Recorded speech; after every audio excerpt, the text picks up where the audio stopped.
From trying to come off as a liberal advocate to openly promoting predatory drag queens, here's how the UFC has reacted to Israel Adesanya's controversial comments about the LGBTQ community. You see, the stylebender has been a huge advocate for a long time, and a lot of fans don't like it.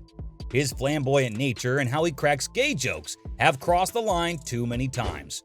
Adesanya even dyed his hair pink back in 2020 around the time for UFC 253, and his explanation? Expect the unexpected. I like to switch it up on people, give them the unexpected, because people always expect something. And for me, expect the unexpected. But here's the thing. To many people, having pink hair is the textbook look of today's liberals.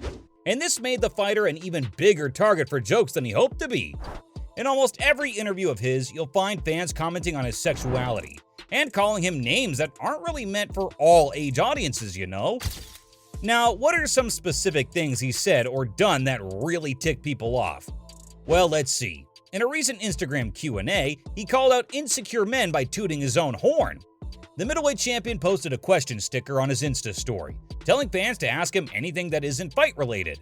And with his reputation, you just know that the questions would be messy. Someone asked Israel why he preaches about masculinity if he wears fake nails. And yes, he does in fact wear long and colorful fake nails.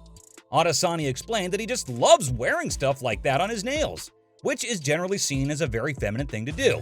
Can make so many men angry. He claims that if something that doesn't involve another person or affects them in any way can generate a reaction as hateful as what he usually hears from fans, then that means he basically owns you. Look, I get clapping back at your fans hating on you, but telling them you own them? I'm pretty sure other people in the UFC don't go that far either. So how else have fans approached the MMA fighter regarding this? How should I put this colorful personality?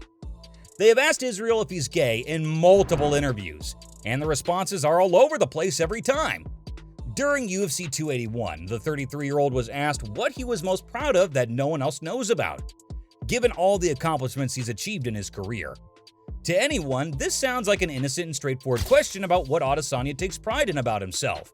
But to a particular group of fans of the UFC, this was an indirect way to ask whether or not he was gay. Now, I'm not sure if Israel knew the motive behind this question, so he took the time to think of a response, and said that he's improved his cooking skills since the last lockdown. And I know this is a bit of an exaggeration, but even that's too girly to some people. Now, this isn't the first time the champion has been asked this, though. This also happened in one of his infamous Instagram Q&As, where one time he was asked, "Why are you gay?" His response was sarcastically calling himself super gay, because in the end, the only way to deal with haters is to give them a show. You can probably assume that UFC fans don't take LGBT support so lightly. And to make things even worse, other athletes aren't so keen on playing nice either. Back at UFC 253, Izzy and his opponent Paulo Costa fought outside the octagon. The fight ended in a knockout favoring the stylebender. And though Costa didn't notice, Adesanya pretended to hump his grounded opponent after securing the victory. As unprofessional and non-kid-friendly as it was, this war was taken to Twitter, where the Eraser posted a picture of Israel hugging his recent rival Alex Pereira, and captioned it, "Find a woman who hugs you like he does," adding a red nail emoji next to it. The middleweight champion played it cool and said, "I'm skinny but cuddly AF," followed by a teddy bear emoji. You know, just to show that he still feels masculine, despite what others say in a narcissistic way. The athlete then proved his point rather explicitly by posting a video of him getting intimate with a woman at a club, along with accusing Costa of calling him the F-slur. Maybe this was his way of proving to the haters that he's straight after all, but it never really worked. Because at the UFC 276 press conference, he got into a heated argument with Sean Strickland. These two wasted no time getting personal, because after telling his opponent to do his homework next time, Strickland gasped and sarcastically said that he made the champion mad with his frosted tips and gay little watch. "Oh man, I made the champion mad with his frosted tips and his gay little watch." These guys sure love sarcasm, huh? Like any banner before a big fight, Izzy promised his opponent that he'd do a TikTok dance over his grave after beating him at UFC 276. This gave Sean even more reason to poke and tease Adesanya, because men on TikTok just doesn't sit right with him. And the fact that he was wearing a purple shirt and pearl necklace didn't really help his case. This is the kind of wardrobe that fuels the fans and other MMA fighters with anger, mainly because of how being feminine is now normalized, and that the LGBT is taking over the media from all corners. So what else about the two-time champion makes people think that he's less of a man? Well, in an interview with GQ, he revealed 10 rather interesting things he can't live without. And some of them really don't help save his reputation. The guy wanted to show off his crystal collections. You know, the same ones astrology girls use to manifest, and okay, I honestly have no clue what they do. Maybe turn mercury into Gatorade? Anyway, Adesanya said that he likes carrying these because it feels like he's taking a piece of earth with him at all times, and they're very pretty. He also liked to keep lip balm on him everywhere he goes, and said that he'd never leave the house without the essential item.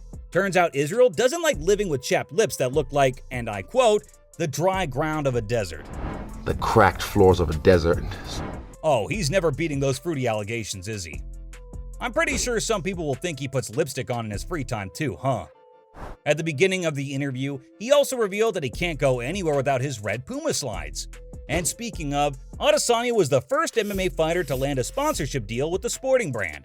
Looks like his flamboyant and odd fashion sense paid off, because none of the other athletes were lucky enough to get deals like that. And these are the same fighters who teased Izzy for being gay and feminine. Though his political stance won't affect the business side of things in his career. The public can still very much boycott anything that goes against their values if it comes to that point. Just look at the drop sales after Bud Light partnered with trans activist and TikToker Dylan Mulvaney. There are clips of people destroying crates of beer because they don't want to drink something the actress did.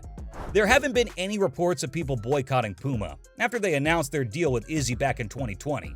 Because pearl necklaces, fake nails, and pink hair are all bearable to the public eye. His career is at an all-time high because he just beat Pereira at UFC 287 in April 2023. So I guess his hard work and training speak for himself, despite whether or not he puts dresses on when no one's looking. But a recent tweet on the other hand, yeah, that could greatly affect his career. On the 2nd of May, Adesanya tweeted a video of a drag queen who was performing on stage. And the first few seconds of the clip were as if it was mocking the Holy Scripture, since the performer was acting like someone on the last hour. When the drag queen screamed, "What do we do to deserve this?" It was followed by silence and a long list of things that are pretty sensitive topics to talk about. These include enforcing gender roles, transphobia, homophobia, and also child abuse. Okay, this gets a little too far, but the clip talked about how the church has lost most of its values and doesn't stand for what it used to. Yikes. Now, once you put this 50-second TikTok into close inspection, you realize how controversial this is for Izzy. And caption it with, "No one reads the terms and conditions."